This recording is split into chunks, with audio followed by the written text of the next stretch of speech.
Bonsoir. Alors, première question sur ce que l'on peut appeler le syndrome de la valise trop pleine. Qu'est-ce que cela révèle finalement sur la personnalité de toujours surcharger nos valises et d'avoir peur de manquer de quelque chose? Alors cela, on peut en dire long sur l'anxiété de la personne qui aura tendance à vouloir anticiper en amont. Donc là, se pose la question de la temporalité. Où est-ce que je me situe? Plutôt dans l'instant présent, plutôt dans le passé ou plutôt dans le futur à vouloir optimiser, anticiper, ne rien oublier? Et ça pose la question aussi de l'estime de soi. Quelle image je me renvoie par rapport à cette valise, que ce soit trop pleine ou soit manquante? Enfin, il peut y avoir aussi la valise vide, trop vide.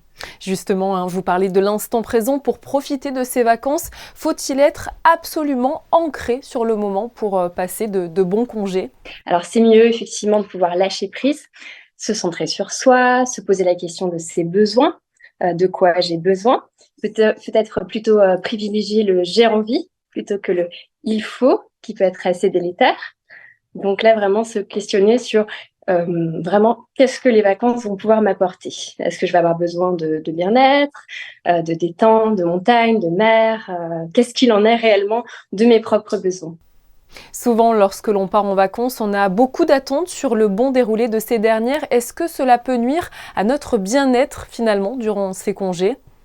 Effectivement, si on projette trop, c'est-à-dire que si on idéalise trop, on peut être déçu. Donc c'est bien de pouvoir projeter à minima, en étant au jour le jour, mais pas dans une idéalisation des vacances. C'est comme ça qu'il peut y avoir vraiment de la déception, voire de la culpabilité.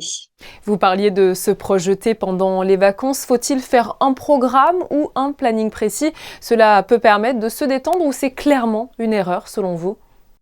Alors là, c'est une question de subjectivité. Pour certaines personnes, ça va les rassurer. Les personnes plutôt contrôlantes vont avoir besoin de se sécuriser en projetant, en planifiant. Mais pour d'autres personnes, au contraire, ça va complètement casser le côté lâcher prise. Donc là, il vaut mieux éviter.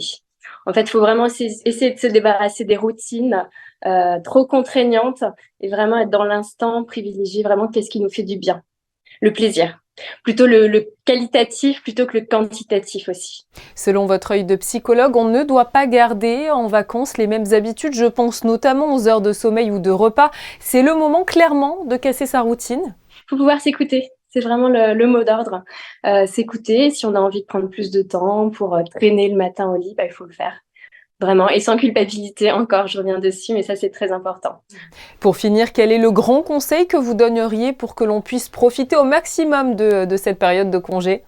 Donc, c'est vraiment, je pense, se prioriser, s'écouter, bien identifier ses besoins, se centrer sur soi. Se centrer sur soi, c'est pas être égoïste, hein. C'est vraiment pouvoir réussir à se requinquer pour soi, mais aussi pour les autres.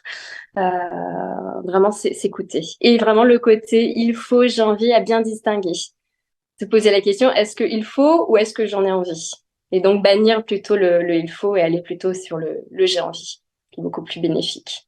Merci beaucoup à vous, Maïté Tranzère, d'avoir été présente sur Monaco Info pour répondre à toutes nos questions pour finalement profiter au mieux de cette période de congé. Je vous en prie.